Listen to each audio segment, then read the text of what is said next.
It's time to talk Gonzaga basketball. Get ready.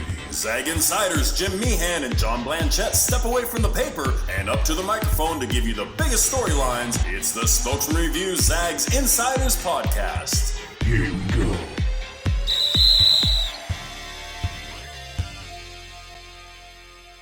If it's March, it must be time for madness, I guess, on simmer, maybe if not at a full boil yet. But what it is a conference tournament week. It's the ramp up to the mania that officially launches with Selection Sunday this weekend, and of course the NC2A tournament itself. So welcome to the not quite madness yet edition of Zags Basketball Insiders, brought to you by the Spokesman-Review. We have the usual suspects scattered from Spokane to Las Vegas for a look at Gonzaga's first toe dip into the tournament play this year. Richard Fox, analyst and commentator on Bulldog basketball telecasts hereabouts, and he's one of the ones posting up here in Spokane. Jim Meehan, the Review's longtime Gonzaga beat writer, is yakking up those threes from the desert. And I'm John Blanchette, back riding the bench after 4 decades as a columnist at the Review, and who's so old that he's been watching the Zags since the days of Paz Rocha. Look it up. That's your homework assignment for the day. By the way, before we dive into our issues on the tournament, I'd be remiss if I didn't allow Richard some equal time on the podcast after his old Zags radio partner, Tom Hudson, ratted him out so blatantly in the morning newspaper for an unfortunate incident with some furniture in Maui years ago. Richard, I thought there was a statute of limitations of stories like that. Well, I thought there was some trust in that relationship with Tom. Obviously, there isn't. No, it's funny. We had a late start this morning with the kids, and so we get the Spokesman, and I hadn't opened it, and so we're late to school, so I have to go into school with my kids. I had one person stop me and say, "Hey, great art! I saw your name in the paper today," and I thought, "Oh, really? What was it about? You're broadcasting with Tom?" Like, kind of kept building, and the second person was like, "I didn't know you called the games in Maui." Yeah, that's very specific. And finally, the third person was like, "I didn't know you broke a chair on live radio." Yeah, that was pretty funny. And there's audio of it somewhere. I hadn't thought about that in a long time. If I could find it, guys, I will send it to you. I'm not that embarrassed by it. But yeah, they were playing Cincinnati in the tournament championship. And what's so funny about it, I mean, there's lots of things that are funny about it, but I'm in the middle. Elias and Rob were having a great game, and Gonzaga, as you would imagine, was doing a lot of high-low. They had just scored, and I started describing how effective the high-low is. So I'm literally in the middle of my thought, and it's something to this effect. It's, Rob's doing a great job from the high post of dropping it down, and then all of a sudden you hear this muffling sound. And this plastic chair, I mean, it didn't break, guys. It disintegrated under me. I mean, splintered everywhere. And so Tom tells the story. My eyes are at the table. My ass is on the ground. And I finished the thought. I look up at him. He's so confused. I take my headset off, put it on the table like this. And I have like 3 or 4 security people over here checking on me. "Oh my God, sir, are you okay?" This, that, or the other. But what's so funny about it was I remember we got there for the first game, and these chairs, I knew these chairs are going to be a problem. And I saw this metal chair. We sat in the same spot every time. And every time the first day we get there, I sit down in this chair and I look around and I see that chair, but I'm too lazy to get up and swap it out. I'm like, "That'll be fine." Second game, same thing happens. I forget about the chair situation, sit down, I see this same metal chair. I don't swap it out. Championship game, same thing happens. And of course, the third time it got me. And what did they do? They brought over this metal chair so that I would be safe. And Tom and I couldn't look at each other. I mean, I'm literally calling the game. I'm on his left side, and I have my hand like this over the side of my face so that he and I don't make eye contact. We're talking to each other, but if we make eye contact, I mean, like schoolgirls, we're giggling, laughing, and then finally a fight almost broke out, and that kind of snapped us back into game mode. But yeah, that's one of several stories that Tom and I have together. I mean, we basically lived together on the road for 4 or 5 years, so you're gonna have a few. Oh, if only we just had the chair itself we could put it in the Gonzaga Hall of Fame there for kind of a display. I promise I will look for that audio. It came my way. It was pretty. If I find it, I'll send it over. Hey, I was an eyewitness to that. And were you there? I was there. I was like 3 or 4 seats down. I might have had the metal chair. I don't know. But there was such a clatter and commotion that there must have been like 3 or 4 security guys, right, or ushers or whatever, right on you. And I'm thinking, my God, is there a health issue going on over there? I looked at him. Oxy's literally on the ground, sprawled out. I look across, once I'm resituated, I look across. Stephen Gray, and I forget who the other guy was, had towels over their mouth. And this game is super intense, and they are crying laughing because they saw the whole thing happen. It took me a long time to live that one down. I'm glad that Tom brought it back up. I'm gonna start hearing about that again for a while. Yeah. Well, time for some basketball. Let's start with a poll update this morning. The Zags still number 1 in the country, according to the AP poll. Actually picked up 6 first-place votes without playing a game. Arizona number 2. They also picked up 6 first-place votes. That was mostly those votes mostly came from Duke losing and the 11 first-place votes they had last year. So Gonzaga 1, Arizona 2. We're recording this, of course, on Monday morning. And so if you're gobbling it up fresh off the pod, then tonight the Bulldogs begin their postseason in the semifinals of the West Coast Conference Tournament at Orleans Arena in Las Vegas. It's a 6 p.m. tip-off on ESPN against the University of San Francisco. The Dons handled BYU in Saturday's quarterfinals pretty convincingly, 75-63. Tonight, of course, will be round 3 between the Zags and Dons. Gonzaga having beaten USF 78-62 in Spokane about 2 months ago, and again 89-73 the last weekend of the regular season. Gentlemen, those 2 games had some similarities beyond the final point spread. Simply put, the Bulldogs mostly rode the inside game of Drew Timme and Chet Holmgren, more than half their points in the first game. Not quite that many second time around. In any case, a lot of points in the paint. The Dons, as they do every great game, squeezed all they could out of guards Jamari Bouye. Boy, if only Stuart Scott was still around to do his highlights, and Khalil Shabazz. But the Zags did a much better job on Bouye the second time around, just 14 points. Richard, the Dons tested GU both times, but never got it to that sweaty palm stage last 10 minutes. What did you see in those games? Is there likely to be any wrinkles tonight? Well, I mean, I'm stating the obvious. I mean, they're going to have to pitch, not a perfect game, but pretty close to it. And what they just didn't have, up here, their backcourt played really well, but Masalski really struggled with fouls. I mean, he ended up playing 30 minutes, but never really caught a rhythm. Had, I think, 9 points. But at home, he had a great game and was able to find that rhythm. But then you look at their backcourt, they just didn't shoot the ball particularly well. They're going to have all 3 of those guys on tonight. And they need to find something new to do defensively with Holmgren and Timme, because that has been the difference. They've just had no answer. As good as Masalski is, and they've got some other guys with size around the rim, Timme and Holmgren had their way. So I'll be fascinated to see, what do they do with Timme on his catches on the low block?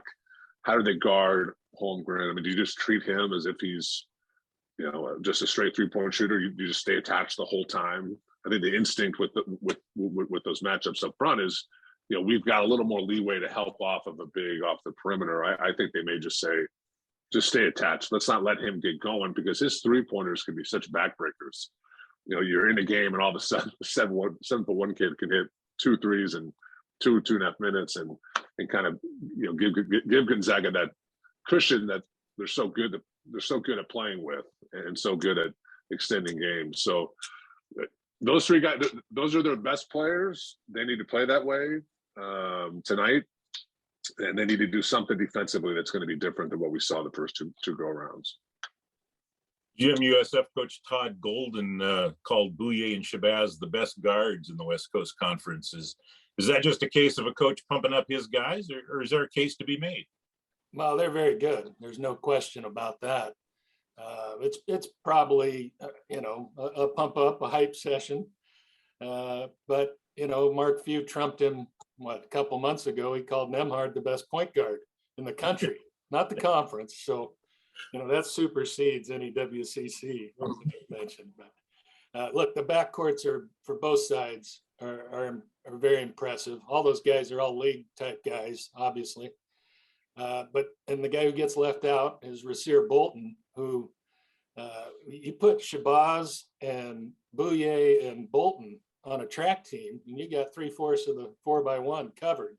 Those are as fast a guys as you'll see in college basketball. So it's always interesting to watch how they guard each other, how they play off ball screens, because both teams use it.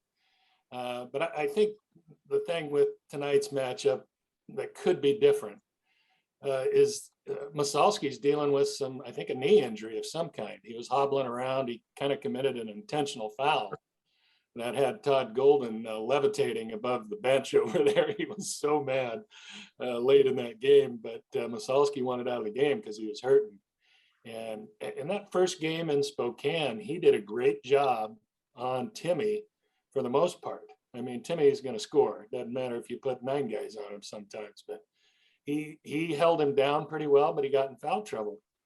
And his kind of his effectiveness diminished as the game went on. But what they did the other night is gave more time to the WSU transfer. I think it's Markovetsky, and he played very well. He was a defensive force in there. I think he's 7 foot or 7'1" and 7'2". Yeah, I mean, he controlled the paint. I think he scored it once and grabbed some boards, but he shut down the lane on BYU, who's got, Loner and Traore. They're not bad inside. And so you might see a little more of him tonight. I think if you're not aware of his story, he's got a lot of fan support because he's from Ukraine. And his father, I think, is in law enforcement there.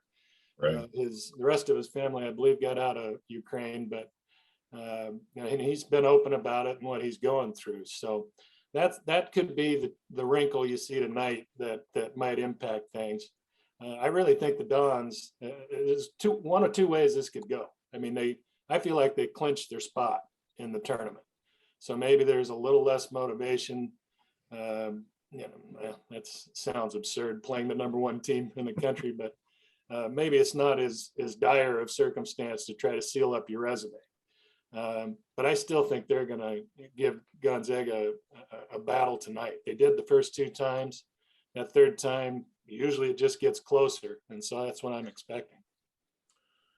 Guys, maybe more than the opponent, what's probably on the minds of Zag fans is what kind of hangover remains from the team's regular season finale, the loss to St. Mary's. Now, about 9 days ago, maybe in more normal circumstances, that wouldn't be all that pressing a topic. Teams lose. Gonzaga has lost on senior nights and other regular season enders before and moved on just fine. But the way Gonzaga had dominated WCC opponents over the last 2 months and the way they were dominated by the Gales maybe makes this one a little thornier. It's been my feeling that Gonzaga hasn't necessarily been its most crisp down the stretch of the regular season. But I think there's a lot of mitigating circumstances to that, and primarily the length of the season and how much intensity Gonzaga has to put into the November-December part of their schedule to build their resume, and the fact that they're just facing a level of conference opposition they haven't had to deal with before. And certainly not since they've reached these heights of number 1 rankings and top seeds. The fact is, wins should be more of a struggle this time of year. And with this kind of competition, just as it is in the Big 12 and the Big 10. But as regards hangover, I'm just guessing there isn't going to be one. There's been time to recharge and address any issues from that game. Richard, your thoughts on that? Yeah, I would agree. I don't expect any issue because, following the loss, if anything, having that extended break to let guys like Timmy and Nembhard and Holmgren kind of get their legs back a little bit.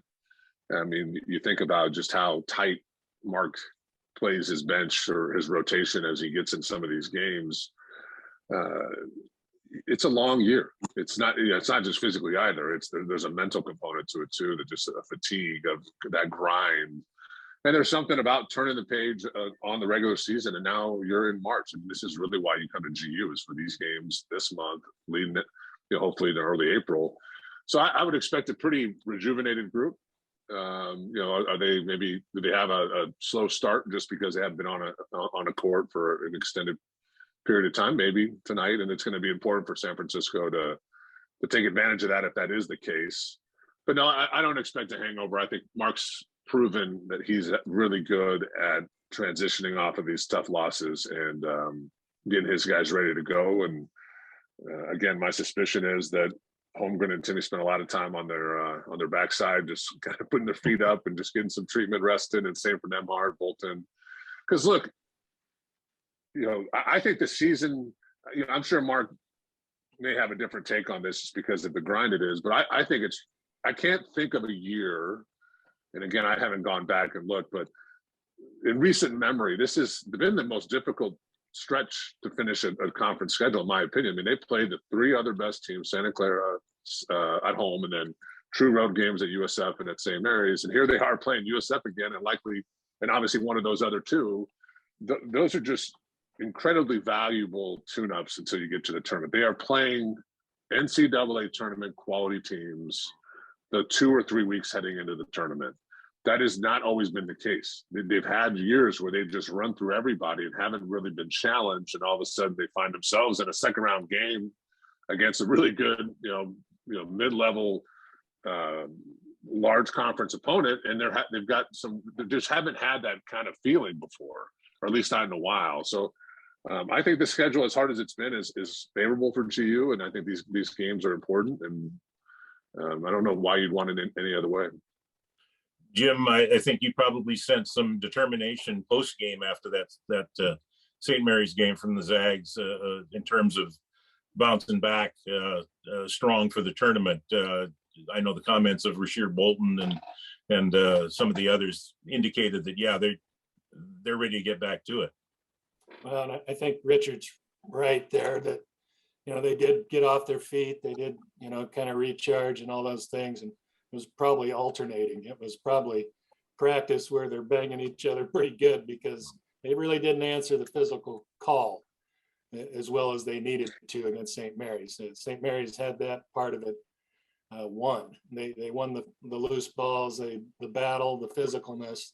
Those went to St. Mary's. So that got brought up a lot during the week, but you balance that with, hey, we've played 27 games.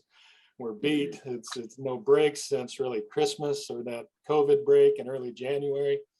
So I think they probably were able to do both. And if you look at their history, it was 2019 was that stunning loss to St. Mary's in the title game down here. Clark, Rui, that group, they came back in the NCAA tournament, maybe started a little slow in the first bit back, but built and built and built, won some games. I think they got to the Elite Eight.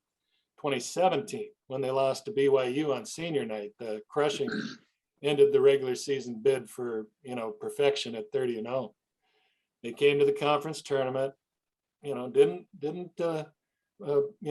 get back to their form right away, but just slowly and gradually kept building. And by the time they thumped Xavier, I think to go to the Final Four, you could tell they were all the way back. So it might take some time to get to where they want to go, and they don't have a lot of time.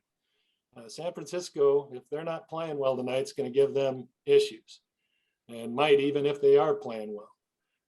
And I would advise St. Mary's the same thing. Santa Clara looked great the other night, and they've played very well down the stretch, and they can score it. They've got some offensive abilities. So a contrast to styles in that one, but both the top seeds are getting tested, and that's exactly, if you draw it up, that's how you want it going into the big dance, because you're not going to face any soft teams there. Maybe one in the first round if it's a 16. Past that, as I wrote about, Boise State might be waiting in the second round. And Boise State's a pretty good basketball team, so. I don't have any doubt they'll be focused and ready. There might be the slightest bit of time to more from rust from 9 days, than just the fact that they lost their last game. But I think they'll be fine. Boy, you mentioned that St. Mary's win in the tournament a few years ago. Watching Mitchell Saxon the other night gave me Jordan Hunter flashbacks from the big men out of nowhere who stick a knife in Gonzaga. Guys, while we're at it, we might as well touch on that other semi, Santa Clara versus St. Mary's. The Broncos won one of those meetings this season, but the Gales are on a roll, and yet so are the Broncos.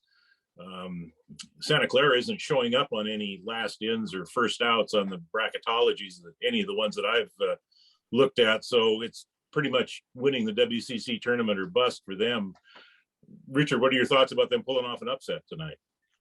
I think they're really good. I got the chance to call them when they were up here. I was just really taken by their size. I didn't realize how big Jalen Williams was. He's all a 6'6", 6'7".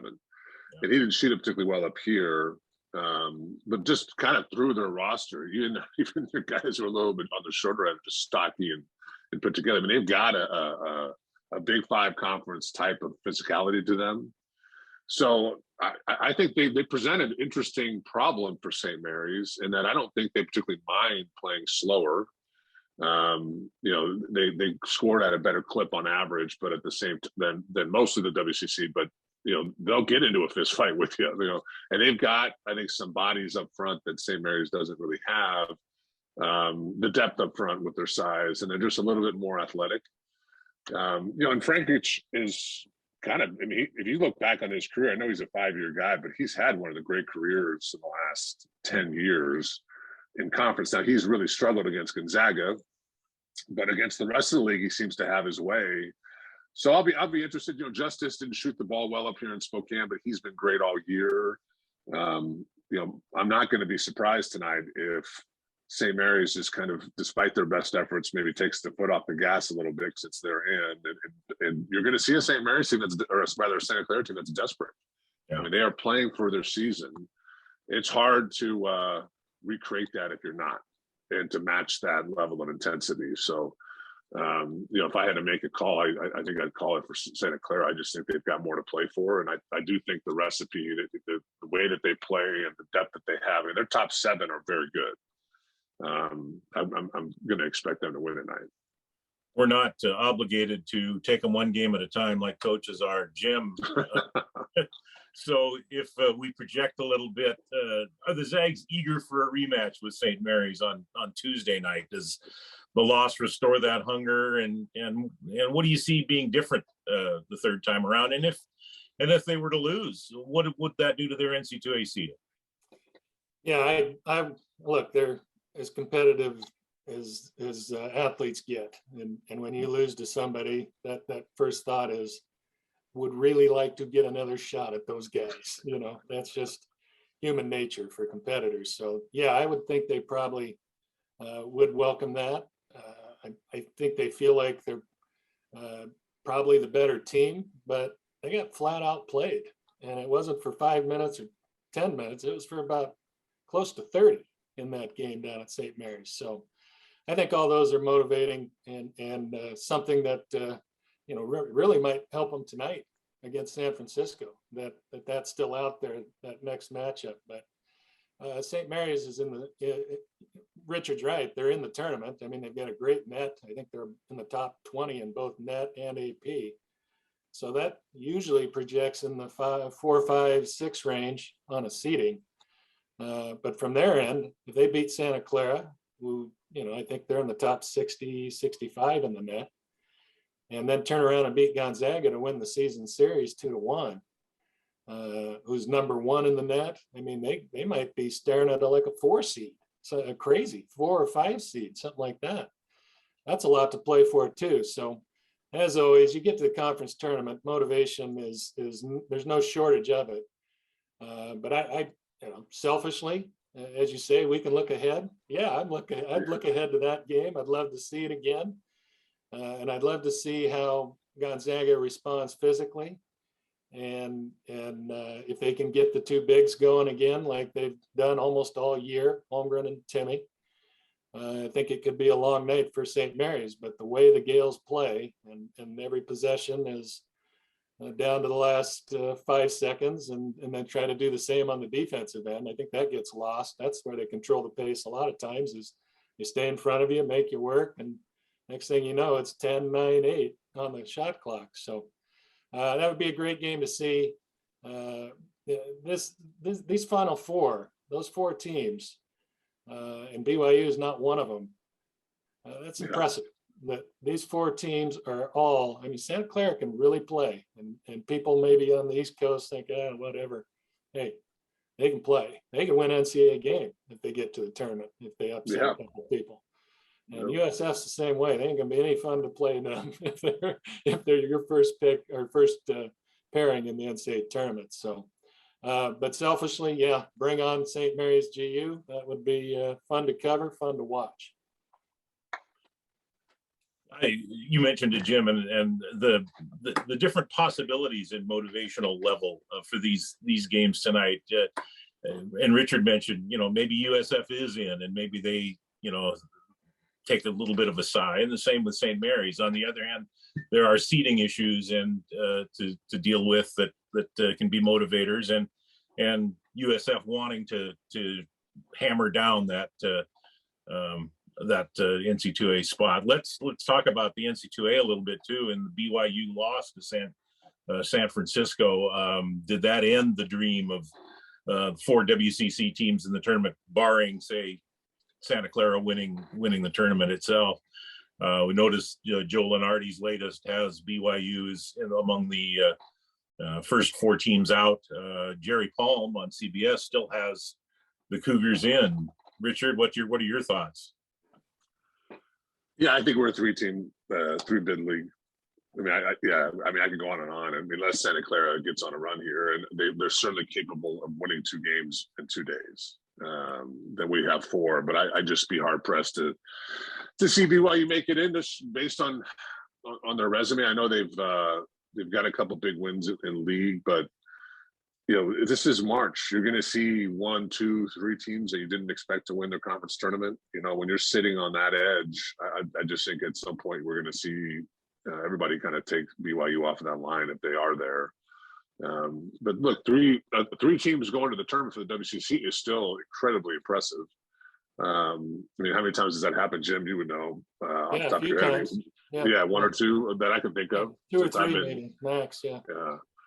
So still an amazing accomplishment, and both Santa Clara and BYU are likely to be invited to some other tournament. So they're going to end up with 5 teams playing in the postseason. That's awfully impressive. And I think for those folks that have kind of banged the drums that the league is better, and it has never been better, that's going to provide a lot of ammunition that, that this league is certainly moving in the right direction. Well, I'd say too, the league has never been better in those top 5. I mean, I don't know, right. Maybe go back to USF winning national titles or what have you, but I mean, in the modern, the last few decades, it's impressive. Those first 4 or 5 teams are good. And I don't know, I know they don't use the eye test in the room when they're making the selections, but I don't see an NCAA team when I watch BYU play. They're just, and they're getting handled a lot of times. I mean, I thought Santa Clara handled them. I'm sorry, San Francisco handled them the other night. They're getting beat by 30 by the Zags on their home floor. They just don't look like an NCAA team to me, and they didn't finish strong. I think that leaves a kind of a lasting memory in the selection folks too. I don't see it. Yeah, and you talk about the depth again in the WCC, at least the top depth. There have been years when there have been 5, maybe even 6 20-win teams in the WCC, but not like this. These are you're talking about top 25 in the net. 3 teams in the top 25 in the net. San Francisco got some votes in the poll today, I think. So these are different level teams. One thing I wanted to touch on, Jim had a fun story over the weekend on speaking of 4 teams in the NC2A, the possibility of 4 Gonzaga coaches or former Gonzaga coaches with teams in the tournament. Obviously, Tommy Lloyd coaching down at Arizona with the number 2 team in the nation. He's in. Leon Rice at Boise State won the regular season in the Mountain West, and he's in. And Dan Munson at Long Beach State picked well down in the standings in the preseason with his team. Done a remarkable job at Long Beach and won the regular season title in the Big West. Must win his tournament to advance. That's a 1-bid league, but and I know they love sharing those things. The phone lines are heated up. Well, I guess they're not lines anymore; they're airwaves. But uh, I'm sure they're talking with them. And Richard, as an old Zag, it's got to do your heart a little good to see all these guys having success. Yeah, I mean, I don't know Munson all that well. Always enjoyed my time with him, but obviously, Leon and Tommy were staples of our staff when I was there, and you can't help having played for those guys thinking about back as your time with them. And I would imagine both of you, having covered the team for as long as you have plenty of memories of those guys before they were head coaches or as they were moving up the ladder. I mean, Tommy is not much older than me. So when I got to GU, let's just say we spent more time off the court than we did on the court, having fun together. And then Leon was just such a big personality and a guy that kind of filled up the room with his energy, and a guy who just had a good touch with players. He knew kind of when to push you and when to kind of coddle you, and not surprised with any of their success. Believe it or not, I mean, even Tommy, I'm not sure I would have predicted that he would have won the Pac-12 his first year and been in line for the number one seed. But I certainly, from the beginning, I've always thought Tommy would have been a high-level coach. And, of the three, I certainly have the softest spot for Tommy, just because we're, like I said, close in age and spent a lot of time away from basketball together in those early years, just having a good time and getting to know each other. And it will be interesting, though. I think maybe some of that sting will be there'll be less of a sting if Mark has to play Leon or Munson, just because it's kind of old news, right? It's history. But I tell you what, we talked about it maybe last week or the week before. If Arizona and GU have to play this year in the tournament, that is going to be a very interesting dynamic, because Tommy was just here, and Tommy played such an outsized role in so much of the success. I think for a lot of fans, there's a real affinity for Tommy. He was just here, and while they're all going to want GU to win, there's going to be part of them that's disappointed if GU does win, just because of their affinity for Tommy. And oddly enough, if Arizona beats GU, I think there'll be plenty of folks who are just disappointed but happy for Tommy. It's just an interesting dynamic, and I'm sure something that Mark wants to avoid as much as he can. And I would imagine all those guys would rather not play Mark just because of their relationships. But my guess is, because they're all on the West Coast, I don't know if they're going to be able to avoid it. I mean, you'd expect them to have to play one of those three. Yeah, you'd think so. I know last week, I think it was Lenardi's bracketology actually had Gonzaga matched against Long Beach in the very first round. That's not the case in the most recent one, I don't think. But Jim, you had a chance to, talk with all those guys. Jim, one of the fun parts of the 2017 Final Four was Mark Few making sure that he brought his old boss, Dan Munson, and his old assistants, Leon, Billy Greer, Ray Giacoletti, all to be a part of the Gonzaga experience at the Final Four. There is a level of camaraderie among these guys that maybe goes above and beyond what you might see out of former fellow staff members, simply because they grew up with each other. They were young coaches as assistants at Gonzaga who lived in the same house, for many of them, and worked camps together. It's a little more special bond than you might see out of some former staffs, correct? Yeah, not just coaches and acquaintances. They're as tight as can be. I mean, Mark and Marcy lived in Dan Monson's house the first year they were married, so they could save money to buy a house.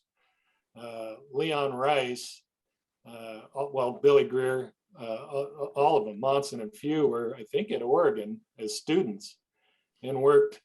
Don Monson, the godfather of this coaching tree, worked his camps, and that's where it started. You're talking 34 years ago or something. And it just went on from there. A lot of them were on the same staff at Gonzaga with Fitz. And obviously with Mark and Dan, Dan actually brought in Tommy Lloyd, kind of got to know him as a player when he was at Walla Walla, and told him, no, we're not going to probably recruit you scholarship wise, but if you ever get into coaching, let me know. And Tommy, lo and behold, called him and said, yeah, I'm about to wrap up my career overseas. I'd like to take you up on that offer. as Monson was going to Minnesota and Fewey was coming in as the head coach, and Fewey honored that commitment and hired Tommy, which so many things have happened in this Gonzaga run the last 20 some years. How big was that? Yeah. So no, they're beyond tight. They vacation together. I think Mark's dad might have married a couple of the guys. Served as the official. Their kids are tight. Their wives are tight. They just do a lot of things, not just basketball wise, together, and they are still close. And I think, as Leon said, they root for each other. They check on their families. They check on their programs. And he talked to Mark after the St. Mary's game and had the good sense not to talk St. Mary's. He talked pickleball for 10 minutes because he knew that was probably the way to get his mind off it. So, yeah, they are dreading the possibility of playing each other. It's kind of an unwritten rule that they have, that they're not doing it in the non-conference. They're not scheduling each other. They might not have a choice this time around. Especially if Arizona and Gonzaga, they almost look like they're collision course type deal, the way they play and how good they are. But no, it was cool to catch up with those guys. A lot of great stories that didn't make the article, but still fun to talk about.